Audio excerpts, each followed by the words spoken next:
سردار کے حکم پر ایک ٹھگ پہرا دینے لگا اور باقی لوگ نہر کی پٹڑی پر لیٹ گئے۔ جلدی ٹھگ سو گئے اور ان کے خراٹے فضا میں گونجنے لگے۔ پستانی بکری ایک جھاڑی کے پاس بیٹھی تھی۔ شیخ چلی کو نیند نہیں آ رہی تھی اور وہ سوچ رہا تھا کہ کسی طرح اس بکری سے پیچھا چھڑانا ہی چاہیے، ایسا نہ ہو کہ ٹھگوں کے بعد نامعلوم درندہ اسے بھی اپنی غذا بنا ڈالے۔ سوچتے سوچتے اس نے کروٹ لی تو اس کی نگاہ جھاڑیوں کی طرف اٹھ گئی۔ دوسرے ہی لمحے اسے حیرت کا جھٹکا لگا کیونکہ بکری اپنی جگہ موجود نہ تھی۔ شیخ چلی نے جلدی سے ادھر ادھر دیکھا تو پہرے دار ٹھگ بھی غائب تھا۔ نہ جانے وہ دونوں کہاں چلے گئے تھے۔ شیخ چلی کو یہ خیال آیا کہ سردار ٹھگ کو اس کے ساتھی کے غائب ہونے کی خبر دینی ہی چاہیے۔ چنانچہ وہ اپنی جگہ سے اٹھ کر سردار ٹھگ کی طرف بڑھا ہی تھا کہ اسی لمحے پرستانی بکری جھاڑیوں سے نمودار ہو گئی۔ پرستانی بکری کو دیکھ کر فوراً ہی شیخ چلی کو اس کی تقیدی یاد آ گئی۔ اس نے خوفزدہ ہو کر آنکھیں بند کر لی۔ پرستانی بکری آگے بڑھی اسی جگہ پر بیٹھ گئی جہاں وہ شام کے وقت بیٹھتی تھی۔ چند لمحوں بعد شیخ چلی نے ذرا سی آنکھیں کھولی، بکری کی طرف دیکھا تو وہ اطمینان سے بیٹھی جگالے کر رہی تھی۔ پھر صبح تک شیخ چلی کو خوف کی مارے دوبارہ نیند نہ آئی اور سورج طلوع ہوتے ہی وہ اٹھ بیٹھا۔ اس نے سردار ٹھگ اور اس کے ساتھیوں کو جگایا۔ ارے وہ ملتانی کہاں گیا جو رات پہرا دے رہا تھا؟ سردار نے ادھر ادھر دیکھتے ہوئے پوچھا۔ معلوم نہیں سردار، ہم تو ابھی ابھی بیدار ہوئے ہیں، ایک ٹھگ نے کہا۔ سردار لگتا ہے وہ ہمارے سونے کے دوران اپنے وطن چلا گیا ہوگا۔ دوسرے ٹھگ نے اپنا اندازہ بتایا۔ ہاں سردار، اسے ملتان کے ہم بہت یاد آتے تھے۔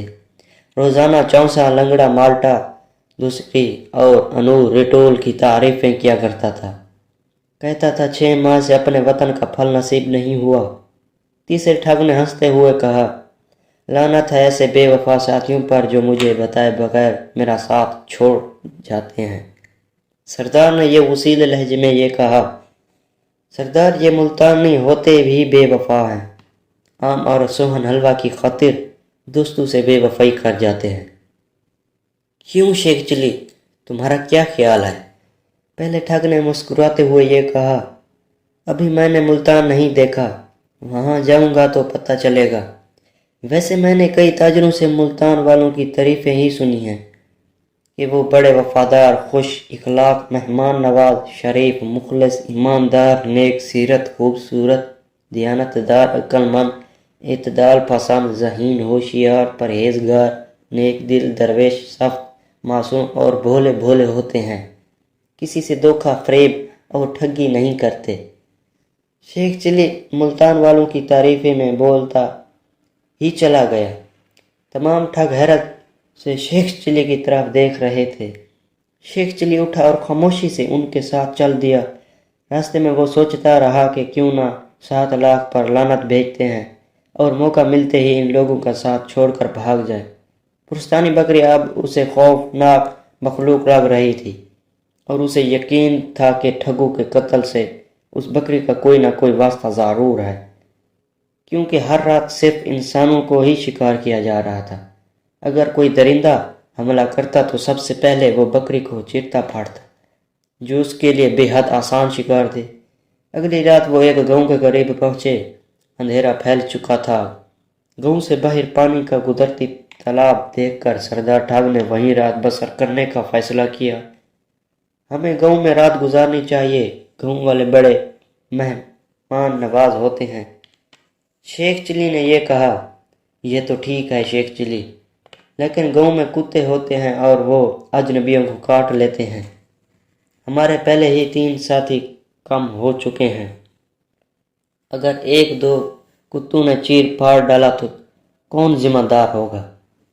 سردار ٹھگ نے یہ کہا۔ اچھا، پھر آج رات میں پہرا دوں گا، شیخ چلی نے کہا۔ اسی لمحے بکری زور سے ممیائی اور واپس چل دی۔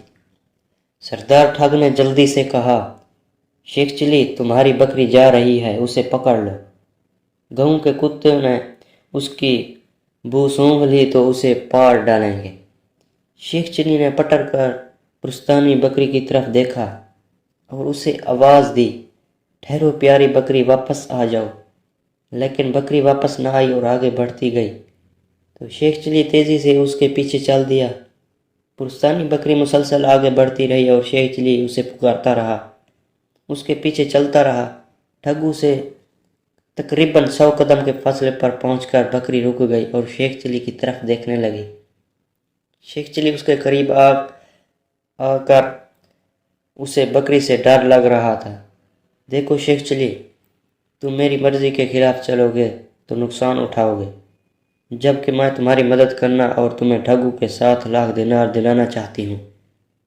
پرستانی بکری نے شیخ چلی کو گھورتے ہوئے کہا، لہذا تم کبھی رات کو پہرا مت دینا۔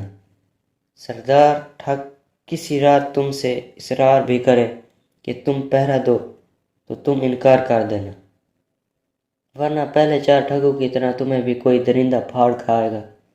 میری بات آئی سمجھ میں؟ بالکل آ گئی، میں کوئی بے وقوف گدھا تو نہیں ہوں۔ شیخ چلی نے سر ہلاتے ہوئے یہ کہا، اب آئندہ کے لیے بھی چند باتیں ذہن نشین کر لو۔ بکری نے یہ کہا اور شیخ چلی کو ہدایت دینے لگی، خالہ یہ تو بتاؤ کہ ٹھگو کو کون کون ہلاک کرتا ہے؟ شیخ چلی نے یہ کہا، میں تمہیں ایران پہنچ کر اس وقت بتاؤں گی جب تمہیں 7 لاکھ دینار مل چکے ہوں گے۔ بکری نے ہنس کر یہ کہا، مجھ سے ڈرنے کی ضرورت نہیں، میں نے تمہیں نقصان پہنچانا ہوتا تو تمہیں یہاں تک نہ لاتی۔ اب واپس چلو۔